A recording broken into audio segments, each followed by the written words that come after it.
नमस्कार, one page YouTube channel में आपका स्वागत है। आज सुनिए मुंशी प्रेमचंद की लिखी कहानी त्यागी का प्रेम। लाला गोपीनाथ को युवावस्था में ही दर्शन से प्रेम हो गया था। अभी वह इंटरमीडिएट क्लास में थे कि मिल और बर्कले के वैज्ञानिक विचार उनको कंठस्थ हो गए थे। उन्हें किसी प्रकार के विनोद प्रमोद से रुचि न थी। यहाँ तक कि कॉलेज के क्रिकेट मैचों में भी उनको उत्साह न होता था। हास परिहास से कोसों भागते और उनसे प्रेम की चर्चा करना तो मानो बच्चे को जूजू से डराना था। प्रातःकाल घर से निकल जाते और शहर से बाहर किसी सघन वृक्ष की छांव में बैठकर दर्शन का अध्ययन करने में निरत हो जाते। काव्य अलंकार उपन्यास सभी को त्याज्य समझते थे। शायद ही अपने जीवन में उन्होंने कोई किस्से कहानी की किताब पढ़ी हो। इसे केवल समय का दुरुपयोग ही नहीं वरन मन और बुद्धि विकास के लिए घातक ख्याल करते थे। इसके साथ ही वह उत्साहीन न थे। सेवा स्मृतियों में बड़े उत्साह से भाग लेते। स्वदेशवासियों की सेवा के किसी अवसर को हाथ से न जाने देते। बहुधा मोहल्ले के छोटे छोटे दुकानदारों की दुकान पर जा बैठते और उनके घाटे टोटे मंदेतेजे की राम कहानी सुनते। शनैह शनैह कॉलेज से उन्हें घृणा हो गई। उन्हें अब अगर किसी विषय से प्रेम था तो वह दर्शन था। कॉलेज की बहुविषयक शिक्षा उनके दर्शनानुराग में बाधक होती। अतएव उन्होंने कॉलेज छोड़ दिया और एकाग्रचित्त होकर विज्ञानोपार्जन करने लगे। किंतु दर्शनानुराग के साथ ही साथ उनका देशानुराग भी बढ़ता गया और कॉलेज छोड़ने के थोड़े ही दिनों पश्चात वह अनिवार्यतः जाति सेवकों के दल में सम्मिलित हो गए। दर्शन में भ्रम था, अविश्वास था, अंधकार था, जाति सेवा में सम्मान था, यश था और दोनों की सदिच्छाएं थी। उनका वह सदनुराग जो बरसों से वैज्ञानिक वादों के नीचे दबा हुआ था, वायु के प्रचंड वेग के साथ निकल पड़ा। नगर के सार्वजनिक क्षेत्र में कूद पड़े। देखा तो मैदान खाली था। जिधर आंख उठाते सन्नाटा दिखाई देता। ध्वजाधारियों की कमी न थी पर सच्चे हृदय कहीं नजर न आते थे। चारों ओर से उनकी खींच होने लगी। किसी संस्था के मंत्री बने, किसी के प्रधान, किसी के कुछ, किसी के कुछ। इसके आवेश में दर्शनानुराग भी विदा हुआ।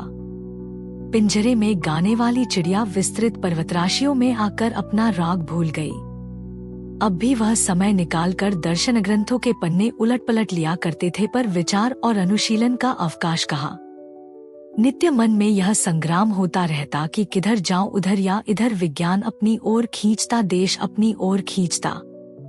एक दिन वह इसी उलझन में नदी के तट पर बैठे हुए थे।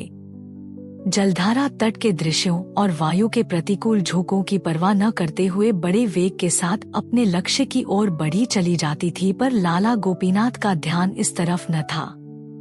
वह अपने स्मृति भंडार से किसी ऐसे तत्वज्ञानी पुरुष को खोज निकालना चाहते थे जिसने जाति सेवा के साथ विज्ञान सागर में गोते लगाए हों। सहसा उनके कॉलेज के एक अध्यापक पंडित अमरनाथ अग्निहोत्री आकर समीप बैठ गए और बोले कि ये लाला गोपीनाथ क्या खबरें हैं।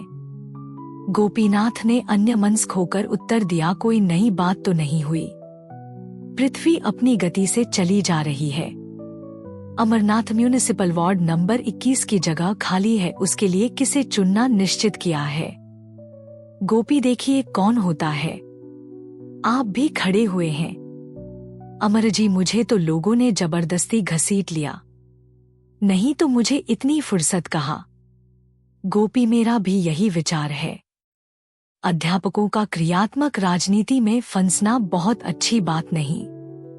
अमरनाथ इस व्यंग्य से बहुत लज्जित हुए। एक क्षण के बाद प्रतिकार के भाव से बोले, तुम आजकल दर्शन का अभ्यास करते हो या नहीं। गोपी, बहुत कम। इसी दुविधा में पड़ा हुआ हूँ कि राष्ट्रीय सेवा का मार्ग ग्रहण करूँ या सत्य की खोज में जीवन व्यतीत करूँ। अमर राष्ट्रीय संस्थानों में सम्मिलित होने का समय अभी तुम्हारे लिए नहीं आया। अभी तुम्हारी उम्र ही क्या है, जब तक विचारों में गांभीर्य और सिद्धांतों पर दृढ़ विश्वास न हो जाए उस समय तक केवल क्षणिक आवेशों के वशवर्ती होकर किसी काम में कूद पड़ना अच्छी बात नहीं। राष्ट्रीय सेवा बड़े उत्तरदायित्व का काम है। गोपीनाथ ने निश्चय कर लिया कि मैं जाति सेवा में जीवन क्षेप करूंगा। अमरनाथ ने भी यही फैसला किया कि मैं म्यूनिसिपैलिटी में अवश्य जाऊंगा। दोनों का परस्पर विरोध उन्हें कर्मक्षेत्र की ओर खींच ले गया। गोपीनाथ की साख पहले ही से जम गई थी। घर के धनी थे। शक्कर और सोने चांदी की दलाली होती थी। व्यापारियों में उनके पिता का बड़ा मान था। गोपीनाथ के 2 बड़े भाई थे, वह भी दलाली करते थे। परस्पर मेल था, धन था, संतानें थी। अगर न थी तो शिक्षा और शिक्षित समुदाय में गणना। वह बात गोपीनाथ की बदौलत प्राप्त हो गई। इसलिए उनकी स्वच्छंदता पर किसी ने आपत्ति नहीं की, किसी ने उन्हें धनोपार्जन के लिए मजबूर नहीं किया। अतएव गोपीनाथ निश्चिंत और निर्द्वंद्व होकर राष्ट्र सेवा में कहीं किसी अनाथालय के लिए चंदे जमा करते, कहीं किसी कन्या पाठशाला के लिए भिक्षा मांगते फिरते। नगर की कांग्रेस कमेटी ने उन्हें अपना मंत्री नियुक्त किया। उस समय तक कांग्रेस ने कर्मक्षेत्र में पदार्पण नहीं किया था। उनकी कार्यशीलता ने इस जीर्ण संस्था का मानो पुनरुद्धार कर दिया। वह प्रातः से संध्या और बहुधा पहर रात तक इन्हीं कामों में लिप्त रहते थे। चंदे का रजिस्टर हाथ में लिए उन्हें नित्य प्रति साँझ-सवेरे अमीरों और रईसों के द्वार पर खड़े देखना एक साधारण दृश्य था। धीरे धीरे कितने ही युवक उनके भक्त हो गए। लोग कहते, कितना निःस्वार्थ, कितना आदर्शवादी त्यागी जाति सेवक है। कौन सुबह से शाम तक निःस्वार्थ भाव से केवल जनता का उपकार करने के लिए यूं दौड़ धूप करेगा। उनका आत्मोत्सर्ग प्रायः द्वेषियों को भी अनुरक्त कर देता था। उन्हें बहुधा रईसों की अभद्रता, असज्जनता, यहाँ तक कि उनके कटु शब्द भी सहने पड़ते थे। उन्हें अब विदित हो गया था कि जाति सेवा बड़े अंशों तक केवल चंदे मांगना है। इसके लिए धनिकों की दरबारदारी या दूसरे शब्दों में खुशामद भी करनी पड़ती थी। दर्शन के उस गौरवयुक्त अध्ययन और इस दानलोलुपता में कितना अंतर था। कहाँ मिल और केंट स्पेंसर और किड के साथ एकांत में बैठे हुए जीव और प्रकृति के गहन गूढ़ विषय पर वार्तालाप, और कहाँ इन अभिमानी असभ्य मूर्ख व्यापारियों के सामने सिर झुकाना। वह अंतःकरण में उनसे घृणा करते थे। वे धनी थे और केवल धन कमाना चाहते थे। इसके अतिरिक्त उनमें और कोई विशेष गुण न था। उनमें अधिकांश ऐसे थे जिन्होंने कपट व्यवहार से धनोपार्जन किया था।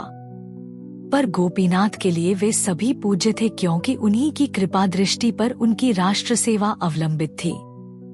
इस प्रकार कई वर्ष व्यतीत हो गए। गोपीनाथ नगर के मान्य पुरुषों में गिने जाने लगे। वह दीनजनों के आधार और दुखियारों के मददगार थे। अब वह बहुत कुछ निर्भीक हो गए थे और कभी कभी रईसों को भी कुमार्ग पर चलते देखकर फटकार दिया करते थे। उनकी तीव्र आलोचना भी अब चंदे जमा करने में उनकी सहायक हो जाती थी। अभी तक उनका विवाह न हुआ था। वह पहले ही से ब्रह्मचर्य व्रत धारण कर चुके थे। विवाह करने से साफ इनकार किया, मगर जब पिता और अन्य बंधुजनों ने बहुत आग्रह किया और उन्होंने स्वयं कई विज्ञान ग्रंथों में देखा कि इंद्रियदमन स्वास्थ्य के लिए हानिकारक है, तो असमंजस में पड़े। कई हफ्ते सोचते हो गए और वह मन में कोई बात पक्की न कर सके। स्वार्थ और परमार्थ में संघर्ष हो रहा था। विवाह का अर्थ था अपनी उदारता की हत्या करना, अपने विस्तृत हृदय को संकुचित करना, न कि राष्ट्र के लिए जीना।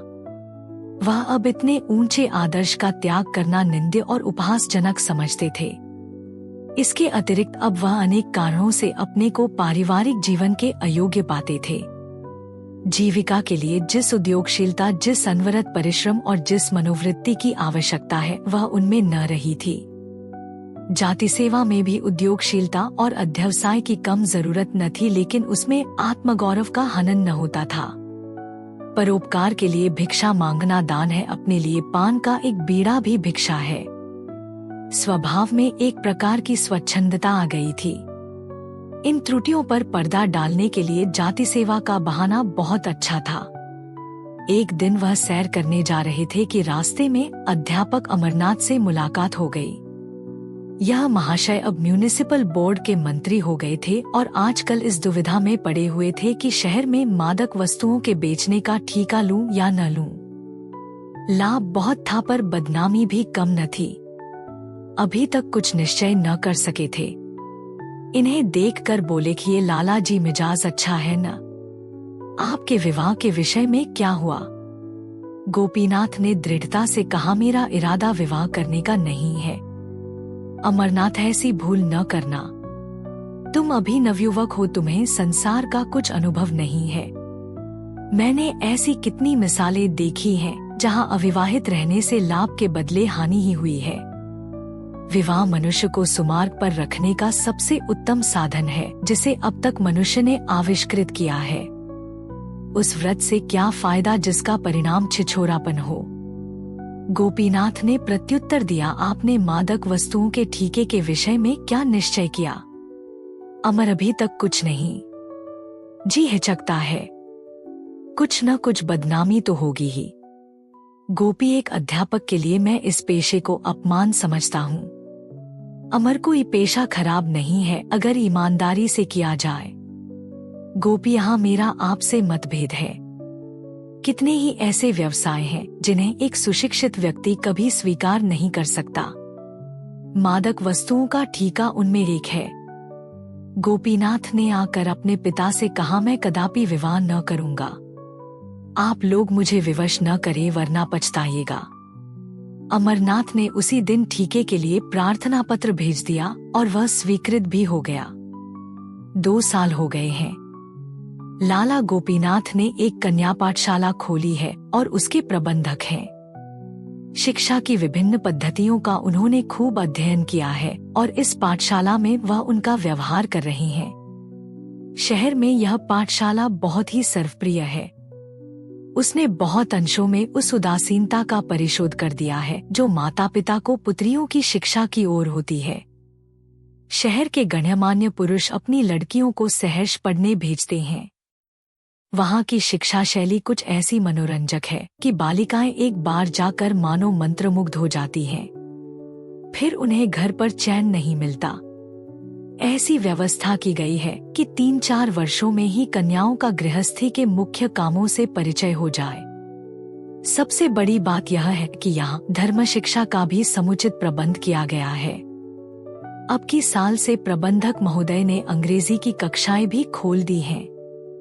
एक सुशिक्षित गुजराती महिला को बंबई से बुलाकर पाठशाला उनके हाथ में दे दी है। इन महिला का नाम है आनंदी बाई। विधवा है। हिंदी भाषा से भलीभांति परिचित नहीं है, किंतु गुजराती में कई पुस्तकें लिख चुकी हैं। कई कन्या पाठशालाओं में काम कर चुकी हैं। शिक्षा संबंधी विषयों में अच्छी गति है। उनके आने से मदरसे में और भी रौनक आ गई है। कई प्रतिष्ठित सज्जनों ने जो अपनी बालिकाओं को मंसूरी और नैनीताल भेजना चाहते थे, अब उन्हें यहीं भर्ती करा दिया है। आनंदी रईसों के घरों में जाती हैं और स्त्रियों में शिक्षा का प्रचार करती हैं। उनके वस्त्र भूषणों से सुरुचि का बोध होता है भी उच्च कुल की, इसलिए शहर में उनका बड़ा सम्मान होता है। लड़कियां उन पर जान देती हैं, उन्हें माँ कहकर पुकारती हैं। गोपीनाथ पाठशाला की उन्नति देख देख कर फूले नहीं समाते।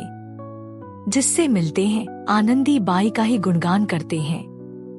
बाहर से कोई सुविख्यात पुरुष आता है तो उससे पाठशाला का निरीक्षण अवश्य कराते हैं। आनंदी की प्रशंसा से उन्हें वही आनंद प्राप्त होता है जो स्वयं अपनी प्रशंसा से होता। बाई जी को भी दर्शन से प्रेम है और सबसे बड़ी बात यह है कि उन्हें गोपीनाथ पर असीम श्रद्धा है। वह हृदय से उनका सम्मान करती हैं। उनके त्याग और निष्काम जाति भक्ति ने उन्हें वशीभूत कर लिया है। वह मुंह पर उनकी बड़ाई नहीं करती, पर रईसों के घरों में बड़े प्रेम से उनका यशोगान करती हैं। ऐसे सच्चे सेवक आजकल कहाँ लोग कीर्ति पर जान देते हैं, जो थोड़ी बहुत सेवा करते हैं दिखावे के लिए। सच्ची लगन किसी में नहीं। मैं लाला जी को पुरुष नहीं देवता समझती हूँ। कितना सरल संतोषमय जीवन है, न कोई व्यसन न विलास। भोर से सायंकाल तक दौड़ते रहते हैं, न खाने का कोई समय न सोने का समय। उस पर कोई ऐसा नहीं जो उनके आराम का ध्यान रखे। बेचारे घर गए, जो कुछ किसी ने सामने रख दिया चुपके से खा लिया, फिर छड़ी उठाई और किसी तरफ चल दिए। दूसरी औरत कदापि अपनी पत्नी की भांति सेवा सत्कार नहीं कर सकती।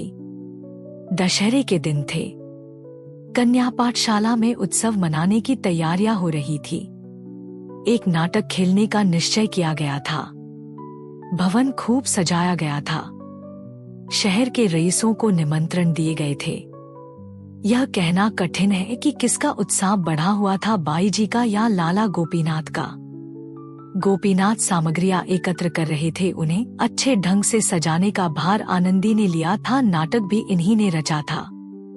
नित्य प्रति उसका अभ्यास कराती थी और स्वयं एक पार्ट ले रखा था। विजयादशमी आ गई। दोपहर तक गोपीनाथ फर्श और कुर्सियों का इंतजाम करते रहे। जब 1 बज गया और अब भी वह वहां से न टले तो आनंदी ने कहा, लाला जी आपको भोजन करने को देर हो रही है। अब सब काम हो गया है। जो कुछ बच रहा है मुझ पर छोड़ दीजिए। गोपीनाथ ने कहा, खा लूंगा। मैं ठीक समय पर भोजन करने का पाबंद नहीं हूं। फिर घर तक कौन जाए? घंटों लग जाएंगे। भोजन के उपरांत आराम करने का जी चाहेगा। शाम हो जाएगी। आनंदी, भोजन तो मेरे यहाँ तैयार है, ब्राह्मणी ने बनाया है, चलकर खा लीजिए और यहीं जरा देर आराम भी कर लीजिए। गोपीनाथ, यहाँ क्या खा लूं? एक वक्त न खाऊंगा तो ऐसी कौन सी हानि हो जाएगी। आनंदी, जब भोजन तैयार है तो उपवास क्यों कीजिएगा? गोपीनाथ, आप जाएं, आपको अवश्य देर हो रही है। मैं काम में ऐसा भूला कि आपकी सुधि ही न रही। आनंदी, मैं भी 1 जून उपवास कर लूंगी तो क्या हानि होगी। गोपीनाथन ही नहीं, इसकी क्या जरूरत है। मैं आपसे सच कहता हूँ, मैं बहुधा 1 ही जून खाता हूँ। आनंदी, अच्छा, मैं आपके इनकार का माने समझ गई। इतनी मोटी बात अब तक मुझे न सूझी। गोपीनाथ, क्या समझ गई, मैं छूटछाट नहीं मानता। यह तो आपको मालूम ही है। आनंदी, इतना जानती हूँ, किंतु जिस कारण से आप मेरे यहाँ भोजन करने से इनकार कर रहे हैं उसके विषय में केवल इतना निवेदन है कि मुझे आपसे केवल स्वामी और सेवक का संबंध नहीं है। मुझे आपसे आत्मीयता का संबंध है। आपका मेरे पानफूल को अस्वीकार करना अपने एक सच्चे भक्त के मर्म को आघात पहुंचाना है। मैं आपको इसी दृष्टि से देखती हूँ। गोपीनाथ को अब कोई आपत्ति न हो सकी। जाकर भोजन कर लिया। वह जब तक आसन पर बैठे रहे, आनंदी बैठी पंखा झलती रही। इस घटना की लाला गोपीनाथ के मित्रों ने यूं आलोचना की, महाशय जी अब तो वहीं पर खूब जोर देकर भोजन भी करते हैं। शनैः शनैः पर्दा हटने लगा। लाला गोपीनाथ को अब परवशता ने साहित्य सेवी बना दिया था। घर से उन्हें आवश्यक सहायता मिल जाती थी, किंतु पत्रों और पत्रिकाओं तथा अन्य अनेक कामों के लिए उन्हें घरवालों से कुछ मांगते हुए बहुत संकोच होता था। उनका आत्मसम्मान जराजरा सी बातों के लिए भाइयों के सामने हाथ फैलाना अनुचित समझता था। वह अपनी जरूरतें आप पूरी करना चाहते थे। घर पर भाइयों के लड़के इतना कोलाहल मचाते कि उनका जी कुछ लिखने में न लगता। इसलिए जब उनकी कुछ लिखने की इच्छा होती तो बेखट के पाठशाला में चले जाते। आनंदी बाई वहीं रहती थी। वहां न कोई शोर था न गुल। एकांत में काम करने में जी लगता। भोजन का समय आ जाता तो वहीं भोजन भी कर लेते। कुछ दिनों के बाद उन्हें बैठकर लिखने में कुछ असुविधा होने लगी। आंखें कमजोर हो गई थी तो आनंदी ने लिखने का भार अपने सिर ले लिया। लाला साहब बोलते थे, आनंदी लिखती थी। गोपीनाथ की प्रेरणा से उन्होंने हिंदी सीखी थी और थोड़े ही दिनों में इतनी अभ्यस्त हो गई थी कि लिखने में जरा भी हिचक न होती। लिखते समय कभी कभी उन्हें ऐसे शब्द और मुहावरे सूझ जाते कि गोपीनाथ फाड़ा का उठते उनके लेख में जान सी पड़ जाती। वह कहते, यदि तुम स्वयं कुछ लिखो तो मुझसे बहुत अच्छा लिखोगी। मैं तो बेगारी करता हूँ, तुम्हें परमात्मा की ओर से यह शक्ति करता हुई है।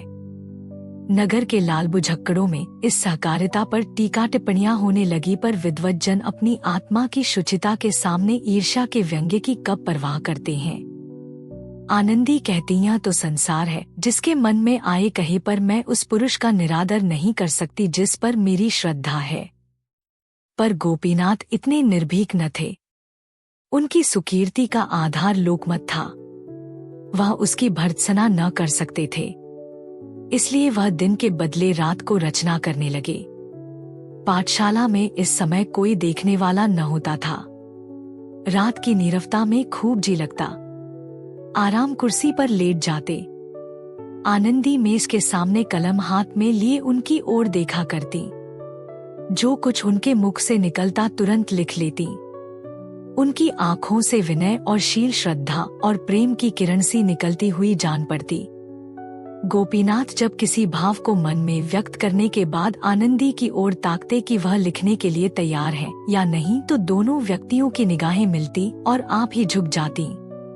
गोपीनाथ को इस तरह काम करने की ऐसी आदत पड़ती जाती थी कि जब किसी कार्यवश यहाँ आने का अवसर न मिलता तो वह विकल हो जाते थे।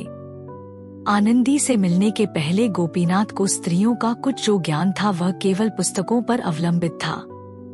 स्त्रियों के विषय में प्राचीन और अर्वाचीन, प्राच्य और पाश्चात्य सभी विद्वानों का एक ही मत था, यह मायावी आत्मिक उन्नति की बाधक परमार्थ की विरोधिनी वृत्तियों को कुमार की ओर ले जाने वाली, हृदय को संकीर्ण बनाने वाली होती है। इन्हीं कारणों से उन्होंने इस मायावी जाति से अलग रहना ही श्रेयस्कर समझा था, किंतु अब अनुभव बतला रहा था कि स्त्रियां सन्मार्ग की ओर भी ले जा सकती हैं, उनमें सद्गुण भी हो सकते हैं। वे कर्तव्य और सेवा के भावों को जागृत भी कर सकती हैं। तब उनके मन में प्रश्न उठता कि यदि आनंदी से मेरा विवाह होता तो मुझे क्या आपत्ति हो सकती थी। उसके साथ तो मेरा जीवन बड़े आनंद से कट जाता। एक दिन वह आनंदी के यहाँ गए तो सिर में दर्द हो रहा था। कुछ लिखने की इच्छा न हुई। आनंदी को इसका कारण मालूम हुआ तो उसने उनके सिर में धीरे धीरे तेल मलना शुरू किया। गोपीनाथ को उस समय अलौकिक सुख मिल रहा था। मन में प्रेम की तरंगे उठ रही थी, नेत्र मुख वाणी भी प्रेम में पगे जाते थे। उसी दिन से उन्होंने आनंदी के यहाँ आना छोड़ दिया। 1 सप्ताह बीत गया और न आए। आनंदी ने लिखा, आपसे पाठशाला संबंधी कई विषयों में राय लेनी है, अवश्य आइए। तब भी न गए। उसने फिर लिखा, मालूम होता है आप मुझसे नाराज हैं। मैंने जानबूझकर तो कोई ऐसा काम नहीं किया, लेकिन यदि वास्तव में आप नाराज हैं तो मैं यहाँ रहना उचित नहीं समझती। अगर आप अब भी न आएंगे तो मैं द्वितीय अध्यापिका को चार्ज देकर चली जाऊंगी। गोपीनाथ पर इस धमकी का भी कुछ असर न हुआ। अब भी न गए। अंत में 2 महीने तक खिंचे रहने के बाद उन्हें ज्ञात हुआ कि आनंदी बीमार है और 2 दिन से पाठशाला नहीं आ सकी। तब वह किसी तर्क या युक्ति से अपने को न रोक सके। पाठशाला में आए और कुछ झिझकते सकुचाते आनंदी के कमरे में कदम रखा। देखा तो चुपचाप पड़ी हुई थी। मुख पीला था, शरीर घुल गया था। उसने उनकी ओर दया प्रार्थी नेत्रों से देखा। उठना चाहा पर अशक्ति ने उठने न दिया। गोपीनाथ ने आर्द्र कंठ से कहा, लेटी रहो, उठने की जरूरत नहीं, मैं बैठ जाता हूँ। डॉक्टर साहब आए थे। मिश्राइन ने कहा, जी हाँ, 2 बार आए थे, दवा दे गए हैं। गोपीनाथ ने नुस्खा देखा। डॉक्टरी का साधारण ज्ञान था। नुस्खे से ज्ञात हुआ हृदय रोग है। औषधियां सभी पुष्टिकर और बलवर्धक थीं। आनंदी की ओर फिर देखा। उसकी आंखों से अश्रुधारा बह रही थी। उनका गला भी भर आया। हृदय मसोसने लगा। गदगद होकर बोले, आनंदी, तुमने मुझे पहले इसकी सूचना न दी, नहीं तो रोग इतना न बढ़ने पाता। आनंदी, कोई बात नहीं है, अच्छी हो जाऊंगी, जल्दी ही अच्छी हो जाऊंगी। मर भी जाऊंगी तो कौन रोने वाला बैठा हुआ है। यह कहते कहते वह फूट फूट कर रोने लगी। गोपीनाथ दार्शनिक थे, पर अभी तक उनके मन के कोमल भाव शिथिल न हुए थे। कंपित स्वर से बोले, आनंदी, संसार में कम से कम एक ऐसा आदमी है जो तुम्हारे लिए अपने प्राण तक दे देगा। यह कहते कहते वह रुक गए। उन्हें अपने शब्द और भाव कुछ भद्दे और उच्छृंखल से जान पड़े। अपने मनोभावों को प्रकट करने के लिए वह इन सारहीन शब्दों की अपेक्षा कहीं अधिक काव्यमय रसपूर्ण अनुरक्त शब्दों का व्यवहार करना चाहते थे, पर वह इस वक्त याद न पड़े। आनंदी ने पुलकित होकर कहा, 2 महीने तक किस पर छोड़ दिया था गोपीनाथ? इन 2 महीनों में मेरी जो दशा थी वह मैं ही जानता हूँ। यही समझ लो कि मैंने आत्महत्या नहीं की, यही बड़ा आश्चर्य है। मैंने न समझा था कि अपने व्रत पर स्थिर रहना मेरे लिए इतना कठिन हो जाएगा। आनंदी ने गोपीनाथ का हाथ धीरे से अपने हाथ में लेकर कहा, अब तो कभी इतनी कठोरता न कीजिएगा गोपीनाथ। सचिंत होकर अंत क्या है? आनंदी कुछ भी हो, गोपी कुछ भी हो, अपमान, निंदा, उपहास, आत्मवेदना, आनंदी कुछ भी हो, मैं सब कुछ सह सकती हूँ और आपको भी मेरे हेतु सहना पड़ेगा। गोपी आनंदी, मैं अपने को प्रेम पर बलिदान कर सकता हूँ, लेकिन अपने नाम को नहीं। इस नाम को अकलंकित रखकर मैं समाज की बहुत कुछ सेवा कर सकता हूँ। आनंदीन कीजिए, आपने सब कुछ त्याग कर यह कीर्ति लाभ की है। मैं आपके यश को नहीं मिटाना चाहती। गोपीनाथ का हाथ हृदय स्थल पर रखकर, इसको चाहती हूँ, इससे अधिक त्याग की आकांक्षा नहीं रखती। गोपी दोनों बातें एक साथ संभव हैं। आनंदी संभव है, मेरे लिए संभव है। मैं प्रेम पर अपनी आत्मा को भी न्योछावर कर सकती हूँ। इसके पश्चात लाला गोपीनाथ ने आनंदी की बुराई करनी शुरू की। मित्रों से कहते, उनका जी अब काम में नहीं लगता, पहले किसी तंदेही नहीं है। किसी से कहते, उनका जी अब यहाँ से उचाट हो गया है, अपने घर जाना चाहती हैं। उनकी इच्छा है कि मुझे प्रतिवर्ष तरक्की मिला करे और उसकी यहाँ गुंजाइश नहीं। पाठशाला को कई बार देखा और अपनी आलोचना में काम को असंतोषजनक लिखा। शिक्षा संगठन उत्साह सुप्रबंध सभी बातों में निराशाजनक क्षति पाई। वार्षिक अधिवेशन में जब कई सदस्यों ने आनंदी की वेतन वृद्धि का प्रस्ताव उपस्थित किया तो लाला गोपीनाथ ने उसका विरोध किया। उधर आनंदी बाई भी गोपीनाथ के दुखड़े रोने लगी। यह मनुष्य नहीं है, पत्थर का देवता है। उन्हें प्रसन्न करना दुस्तर है। अच्छा ही हुआ कि उन्होंने विवाह नहीं किया, नहीं तो दुखिया इनके नखरे उठाते उठाते सिधार जाती। कहाँ तक कोई सफाई और सुप्रबंध पर ध्यान दे। दीवार पर एक धब्बा भी पड़ गया, किसी कोने खुतरे में एक जाला भी लग गया, बरामदों में कागज का एक टुकड़ा भी पड़ा मिल गया तो आपके तीवर बदल जाते हैं। 2 साल मैंने ज्योंत्यों करके निभाा, लेकिन देखती हूँ तो लाला साहब की निगाह दिनोंदिन कड़ी होती जाती है। ऐसी दशा में मैं यहाँ अधिक नहीं ठहर सकती। मेरे लिए नौकरी में कल्याण नहीं है, जब जी चाहेगा उठ खड़ी होंगी। यहाँ आप लोगों से मेल मोहब्बत हो गई है, कन्याओं से ऐसा प्यार हो गया है कि छोड़कर जाने को जी नहीं चाहता। आश्चर्य था कि और किसी को पाठशाला की दशा में अवंती न दिखती थी, वरन हालत पहले से अच्छी थी। एक दिन पंडित अमरनाथ की लाला जी से भेंट हो गई। उन्होंने पूछा कि ये पाठशाला खूब चल रही है न? गोपी, कुछ न पूछिए, दिनोंदिन दशा गिरती जाती है। अमरानंदी बाई की ओर से ढील है क्या? गोपी जी, हाँ सरासर। अब काम करने में उनका जी नहीं लगता। बैठी हुई योग और ज्ञान के ग्रंथ पढ़ा करती हैं। कुछ कहता हूँ तो कहती हैं, मैं अब इससे और अधिक कुछ नहीं कर सकती। कुछ परलोक की भी चिंता करो कि 24 घंटे पेट के धंधों में ही लगी रहूं। पेट के लिए 5 घंटे बहुत हैं।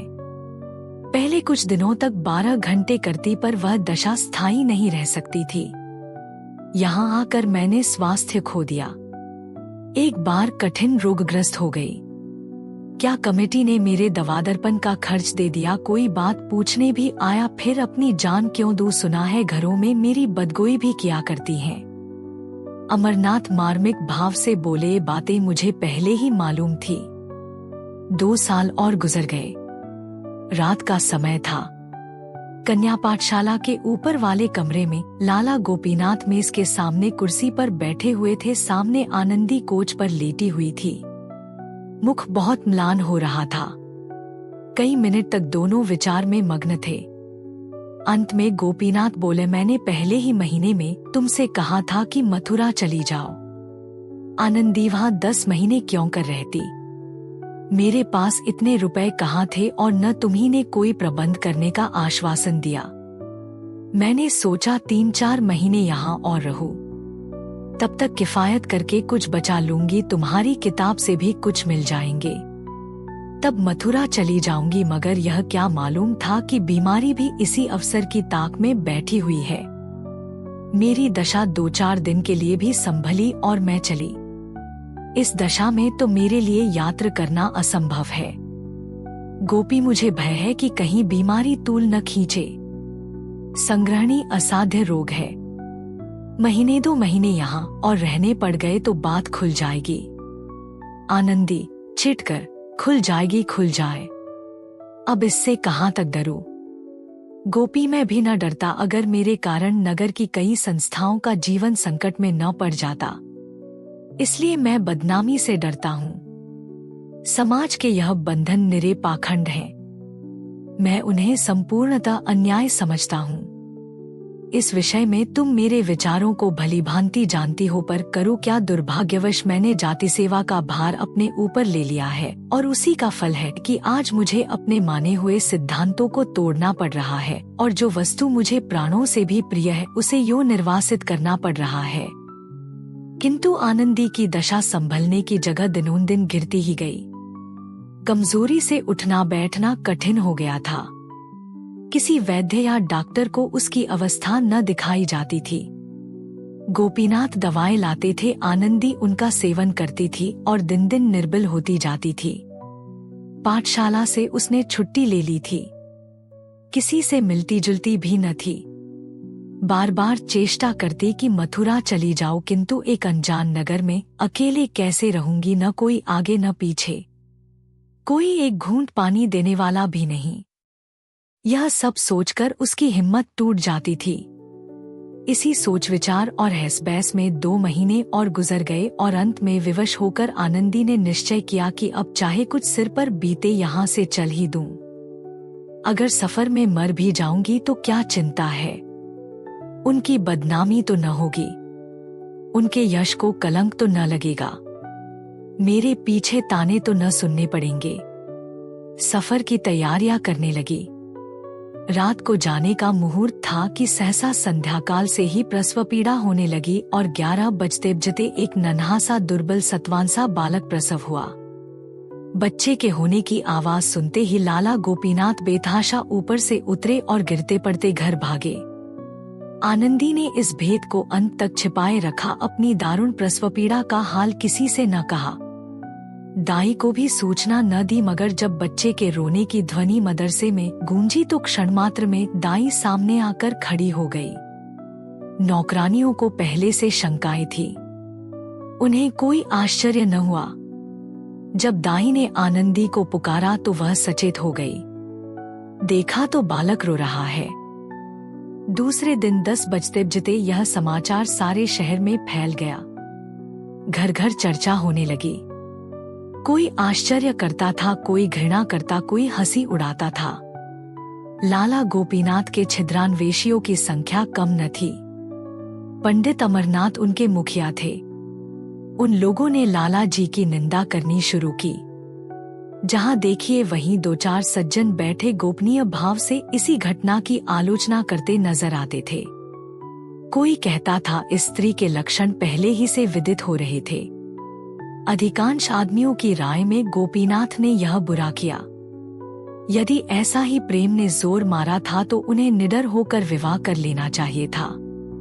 यह काम गोपीनाथ का है, इसमें किसी को भ्रम न था। केवल कुशल समाचार पूछने के बहाने से लोग उनके घर जाते और 2-4 अन्योक्तियां सुनाकर चले आते थे। इसके विरुद्ध आनंदी पर लोगों को दया आती थी। पर लाला जी के ऐसे भक्त भी थे जो लाला जी के माथे यह कलंक मढ़ना पाप समझते थे। गोपीनाथ ने स्वयं मौन धारण कर लिया था। सबकी भली बुरी बातें सुनते थे पर मुंह न खोलते थे। इतनी हिम्मत न थी कि सबसे मिलना छोड़ दें। प्रश्न था अब क्या हो आनंदी बाई के विषय में, तो जनता ने फैसला कर दिया। बहस यह थी कि गोपीनाथ के साथ क्या व्यवहार किया जाए। कोई कहता था उन्होंने जो कुकर्म किया है उसका फल भोगे। आनंदी बाई को नियमित रूप से घर में रखें। कोई कहता हमें इससे क्या मतलब, आनंदी जाने और वह जाने। दोनों जैसे के तैसे हैं, जैसे उदय वैसे भान, न उनके चोटी न उनके कान। लेकिन इन महाशय को पाठशाला के अंदर अब कदम न रखने देना चाहिए। जनता के फैसले साक्षी नहीं खोजते, अनुमान ही उनके लिए सबसे बड़ी गवाही है। लेकिन पन अमरनाथ और उनकी गोष्ठी के लोग गोपीनाथ को इतने सस्ते न छोड़ना चाहते थे। उन्हें गोपीनाथ से पुराना द्वेष था। यह कल का लौंडा दर्शन की 2-4 पुस्तकें उलट-पलट कर राजनीति में कुछ शुद्ध-बुद्ध करके लीडर बना हुआ बिचरे, सुनहरी ऐनक लगाए, रेशमी चादर गले में डाले, यों गर्व से ताके मानो सत्य और प्रेम का पुतला है। ऐसे रंगे सियार की जितनी कलई खोली जाए उतना ही अच्छा। जाति को ऐसे दगाबाज चरित्रहीन दुर्बलात्मा सेवकों से सचेत कर देना चाहिए। पंडित अमरनाथ पाठशाला की अध्यापिकाओं और नौकरों से तहकीकात करते थे। लाला जी कब आते थे, कब जाते थे, कितनी देर रहते थे यहाँ, क्या किया करते थे तुम लोग, उनकी उपस्थिति में वहाँ जाने पाते थे या रोक थी। लेकिन यह छोटे छोटे आदमी जिन्हें गोपीनाथ से संतुष्ट रहने का कोई कारण न था, उनकी सख्ती की नौकर लोग बहुत शिकायत किया करते थे। इस दुर्वस्था में उनके ऐबों पर पर्दा डालने लगे। अमरनाथ ने प्रलोभन दिया, डराया, धमकाया, पर किसी ने गोपीनाथ के विरुद्ध साक्षी न दी। उधर लाला गोपीनाथ ने उसी दिन से आनंदी के घर आना जाना छोड़ दिया। 2 हफ्ते तक तो वह अभागिनी किसी तरह कन्या पाठशाला में रही। 15वें दिन प्रबंधक समिति ने उसे मकान खाली कर देने की नोटिस दे दी। महीने भर की मोहलत देना भी उचित न समझा। अब वह दुखिया एक तंग मकान में रहती थी, कोई पूछने वाला न था। बच्चा कमजोर, खुद बीमार, कोई आगे न पीछे, न कोई दुहक का संगी न साथी। शिशु को गोद में लिए दिन के दिन बेदाना पानी पड़ी रहती थी। एक बुढ़िया महरी मिल गई थी जो बर्तन धोकर चली जाती थी। कभी कभी शिशु को छाती से लगाए रात की रात रह जाती, पर धन्य है उसके धैर्य और संतोष को। लाला गोपीनाथ से मुंह में शिकायत थी न दिल में।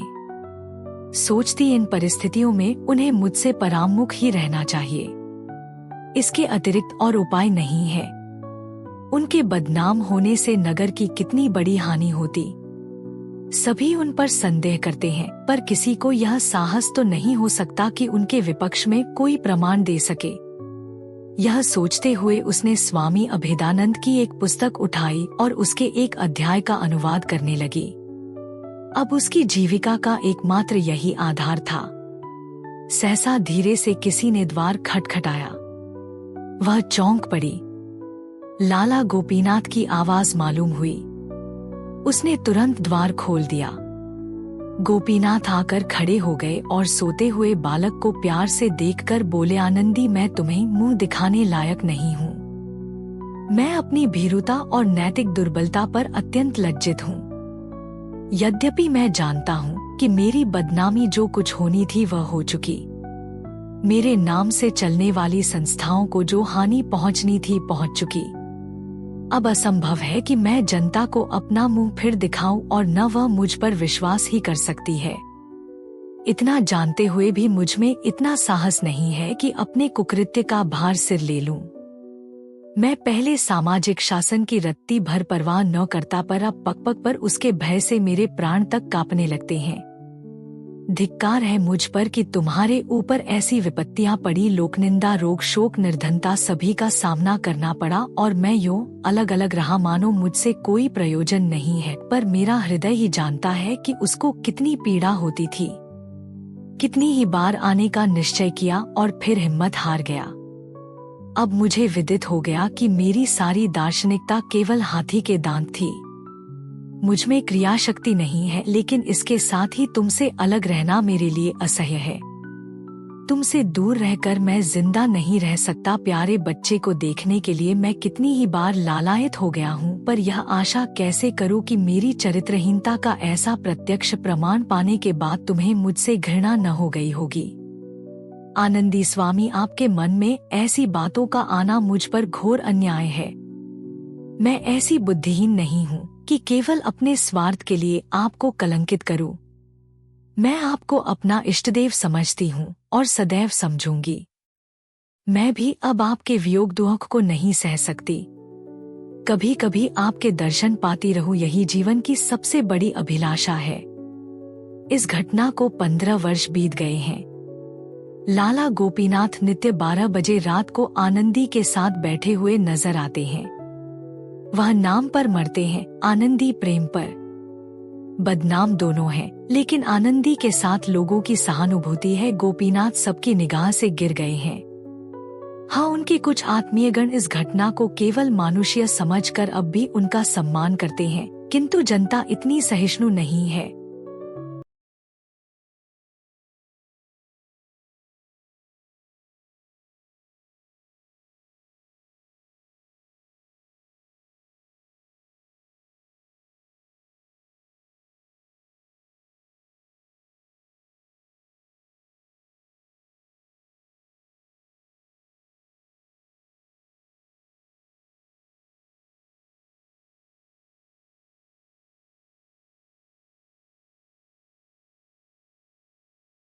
अगर आपको यह कहानी पसंद आई तो सब्सक्राइब करें और बेल आइकन दबाएं। अपने सुझाव कमेंट बॉक्स में बताएं। अगली कहानी तक शब्दों की दुनिया में डूबे रहे। धन्यवाद।